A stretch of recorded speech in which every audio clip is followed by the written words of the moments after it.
আব্বা, কি ব্যাপার? সেই যে সকালবেলা বের হইলা আর এখন রাত্রেবেলা ফিরলা, কোথায় কোথায় গিয়েছিলে? আমার এখন একদম ফুরফুরা লাগতেছে, হালকা হয়ে গেছে একদম। যাক, আমারও খুব ভালো লাগতেছে। আমার ছেলের মন ফুরফুরা মানে আমারও ফুরফুরা। আম্মু, হ্যাঁ? তুমি জানো না যে কি? রিনা আন্টি কি বলছে জানো? ওমা কি বলছে? রিনা আন্টি বলছে যে আমাদের দুইজন যে আমরা অ্যাড করছি না, হ্যাঁ, এই অ্যাড এটা নাকি মানুষ অনেক বেশি পছন্দ করছে। আমি জানি তো করবে। উনি আরো বলছে, কি বলছে? বলতেছে যে আমাদের দুইজনকে দিয়ে যদি আরো একটা অ্যাড বানানো যায়, হ্যাঁ, তাহলে নাকি এটা আরো বেশি দর্শক পছন্দ করবে। তারপর তোমার ক্রিম আরো বেশি বিক্রি হবে। আচ্ছা আচ্ছা আচ্ছা আব্বু, তোমার রিনা আন্টি একথা তোমাকে নিজের মুখে বলছে? তাই নাকি? তোমার রিনা খাম্মি একথা বলছে? তার মানে নিশ্চয়ই কোনো কারণ আছে। উনি যে জ্ঞানী মানুষ, উনি ছাড়া আমার এই ব্যবসাটা নিয়ে কেউ এত মাথা কামায় না। উনি যখন বলছে নিশ্চয়ই কোনো কারণ আছে। আরে আব্বা, একটা কেন, তোমার রিনা খাম্মি যদি বলে আমি তিন চারটা বিজ্ঞাপন বানাই ফেলবো। কিন্তু আম্মু এখানে তো একটা সমস্যা আছে। আবার কি সমস্যা? বিউটি সমস্যা করবে না? আব্বা, তুমি যে কি কথা বলো না, মাঝে মধ্যে আমার খুব মেজাজ খারাপ হয় তোমার উপরে। একটা সাইরেনার মেয়ে বিউটি, ওকে ফাত্তা দিয়ে চলতে হবে? হ্যাঁ, আমার এত বড় কোম্পানি, ওরে ফাত্তা দিয়ে চলতে হবে? ওকে মাথা থেকে ওর কথা বাদ দিয়ে দাও। ও আম্মু, আমি তো ভুলে গেছি, কি? রিনা আন্টি তো তোমাকে দেখা করতে বলছে, আমাকে দেখা করতে বলছে? অ্যাডের ব্যাপারে কথা বলবে যে। না না, আমি নিশ্চয়ই যাব। আব্বা, তুমি এখন যাও, রাত হয়ে গেছে। তুমি ফ্রেশ হয়ে নাও, ফ্রেশ হয়ে খাওয়া দাওয়া করো, যাও যাও যাও। নবাবজাদি কোথায়?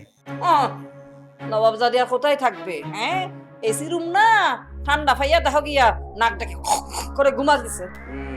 আমি ওর ঘুম বাইর করতেছি, দাঁড়া।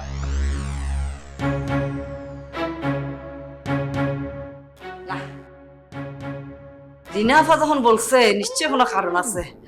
আচ্ছা, ব্যবসা তো বাড়াইতে হবে মনে হচ্ছে। এই সামিলি ক্রিম, সামিলি ফেস ওয়াশ, তারপরে সামিলি নারকেল তেল। হ্যাঁ, ব্যবসা জমবে আমার।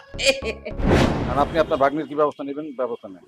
হয় আমি আওয়ার পরে মিম আমারে অনেক কিছুই কইছে, তখন আমি কিছু কই নাই, কিন্তু পরে আমি কইলাম যে দেখরে মা, এইরকম একটা জামাই এই যুগে পাওয়া এই যে কত কষ্ট, তুই যদি খুয়াও তখন বুঝবি। মামা, আপনি বুঝলো, আপনার ভাগ্নি তো বোঝে না। আপনি এইমাত্র কইলেন যে আপনার ভাগ্নির মতো মেয়ে হয় না, কিন্তু মামা কি কোনো দুঃখের কথা, আপনার ভাগ্নি আমার একটা কথাও শোনে না।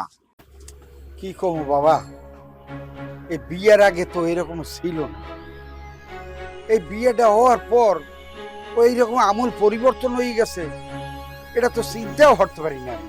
আচ্ছা যাই হোক, এখন আমার কি করা লাগবে এটা তুমি আমারে বুঝেই কও। আপনি আপনার ভাগ্নিরে বোঝান, তারা যদি কোনো রকম উল্টাপাল্টা করে তাহলে কিন্তু আমি খবর আছে তাদের। কথায় আছে এক হাতে কখনো তালি বাজে না, তালি বাজাই তৈলে দুই হাতি লাগে। কিন্তু এই আহমদুল্লাহ আছে না, হ্যাঁ। যার কথা তুমি কইলা, শিওর আমার বাগনির সাথে ও তালি মিলাইছে, যার কারণে এই গন্ডগোলটা পাকাইছে।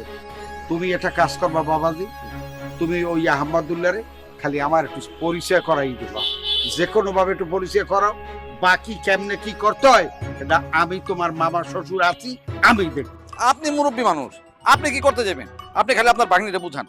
দেখো, যে কোনো জিনিস গোড়া দিয়ে উপরেই ফেলাইতে হয়, শিকড় বাকড় শুদ্ধ, আর নাইলে ওই পয়জন কোনোদিন যায় না। বুঝতে পারছি? শোনো, যা করা লাগে ওটা আমি ঠিকই